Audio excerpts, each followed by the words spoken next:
বুড়া মানুষরা একটু খেটখিটা টাইপের হয়। আপনারা বুড়ারা আবার রাগটা করেন না, বুড়া মানুষদের আবার মেজাজটা একটু কড়া কড়া থাকে, কিছু বলার আগেই সাত করে ওঠে। কথা বলেন ঠিক না? কিন্তু যুবকরা যে জোরে কয় ঠিক, ঘটনা কি? এটা তো বয়সের দোষ, এটা ওনার দোষ না। ছোট্ট বাচ্চা, আল্লাহ রাব্বুল আলামিনের হিসাব দেখেন বড়। একটা বাচ্চা যখন ছোট হয়, বাচ্চা নিজে চলতে পারে না, বাচ্চা একা খেতে পারে না, বাচ্চাকে খাওয়ায় দেওয়া লাগে, বাচ্চাকে ধরে ধরে উঠানো লাগে, ধরে ধরে হাঁটানো লাগে। আল্লাহ এই মানুষটারে আবার তাগড়া যুবক বানায় দেয়, শরীরে কত শক্তি দেয়, শরীরের মধ্যে যৌবনের রক্ত টকবক করতে থাকে। এটাকে আল্লাহ তাআলা আবার আস্তে আস্তে বৃদ্ধ বানায় দেয়, চুলগুলো আস্তে সাদা করে দেয়, দাড়িগুলো সাদা করে দেয়। এভাবে করতে করতে হাত পায়ের মধ্যে জোর কমিয়ে দেয়, গিরাগাট্টিতে ব্যথা শুরু হয়ে যায়, ঠিক মতো হাঁটতে পারে না, চলতে পারে না। মনে চায় একটু সেজদা লম্বা করে দেখ, কোমর ফেটে যায়, ওইভাবে সেজদা দিতে পারে না।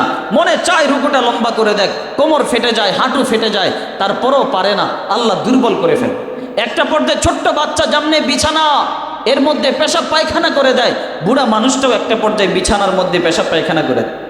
আফসোস, এমন কুলাঙ্গার সন্তান আছে যারা বাবা মার এই কষ্টটাকে সহ্য করতে পারে না, যারা বাবা মাকে বোঝা মনে করে, অথচ সেই কুলাঙ্গার ভুলে যায় সেও একদিন এমন ছোট্ট ছিল, সেও একদিন বিছানায় পেশাব করত, বিছানায় পায়খানা করত, দিনের পর দিন বাবা মার বিছানা বালিশগুলোকে নষ্ট করত। একটা বার পর্যন্ত বাবা মা এই কথা বলেন নাই, যা তুই আমাকে এত কষ্ট দিতেছস, যা তোরে আমি খাট থেকে ফেলে দিলাম, তোরে আমি আর কোনো সেবা করব না। বরঞ্চ মা যত গভীর রাত হোক না কেন, ওই বিছানার থেকে উঠে ওই সন্তানের পেশাব পায়খানা পরিষ্কার করেছে।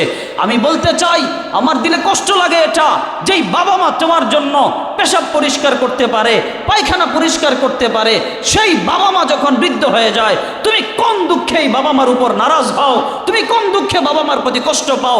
তোমার মতো কুলাঙ্গার সন্তান দুনিয়াতে একটাও নাই, ঠিক না? এরা কুলাঙ্গার সন্তান। স্ত্রী বলতে থাকে, আমি আর পারি না, তোমার বাবাকে সামলাও, তোমার মাকে সামলাও, আমি আর পারি না, যেমনে পারো তুমি করো, আমি আর এটার মধ্যে নাই।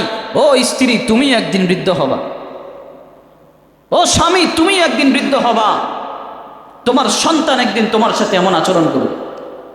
তুমি আজকে বাবা মার সাথে যে আচরণ করো, তোমার সন্তান একদিন তোমাকে এগুলো পাই পাই করে হিসাব তোমাকে বুঝিয়ে দিবে। আল্লাহ আমাদেরকে বোঝার তৌফিক দেন, বলেন না আমিন। বলছিলাম, বুড়া হয়ে গেলে মেজাজটা খিটখিটা হয়ে যায়, বুড়া মানুষটা একটু একরোখা হয়, যা কইছি তো কইছি, আর দেখবেন দিব উল্টা ধমক, আমার চাইতে তুই বেশি বোঝস, তোর চাইতে আমি দুনিয়া বেশি দেখছি, তোর চাইতে আমার বয়স কম না, চুলদারি এমনিতেই সাদা হয় নাই। এই বলেন, এই ডায়লগগুলো বুড়া মানুষটা দেয় কি দেয় না? এগুলো দিতে থাকে, এগুলো শুনবেন আর হাসবেন, আর মনে মনে ভাববেন আপনি একদিন বুড়া হবেন, এই ডায়লগ একদিন আপনিও দিবেন। এটা স্বাভাবিক, প্রত্যেকটা মানুষ এই ডায়লগটা দেয়। তো এখন বুড়া মানুষটা গেছে ডাক্তারের কাছে, যাওয়ার পরে বলে, ডাক্তার সাহেব, আমার তো চোখে ঠিক মতো দেখি না, সামনের দিকে তাকাইলে সব ঝাপসা ঝাপসা দেখি। ডাক্তার সাহেব কয়, এটা বয়সের দোষ, এই বয়স হলে মানুষ একটু এমনই দেখে। একটু পরে বলে, ডাক্তার সাহেব, আমার ভিতরে তো কোনো দাঁত নাই, কিছু চাবায় টাবায় খাইতে পারি না, বড় কষ্ট হয়। ডাক্তার সাহেব তার উত্তর দিল, এটাও বয়সের দোষ। একটু পরে বলল, ডাক্তার সাহেব, সেজদা দিলে উঠতে পারি না, কোমরের মধ্যে কঠিন ব্যথা, এটা কিভাবে সারানো যায়? ডাক্তার সাহেব বললেন, এটা বয়সের দোষ।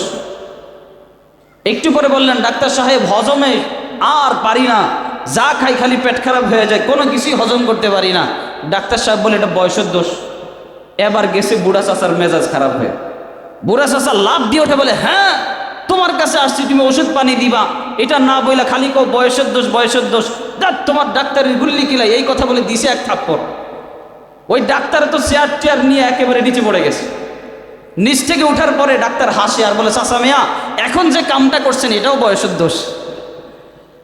স্বাভাবিক, বয়স যখন বাড়ে তখন মানুষ একটু উল্টা পাল্টা হয়, এটাই স্বাভাবিক।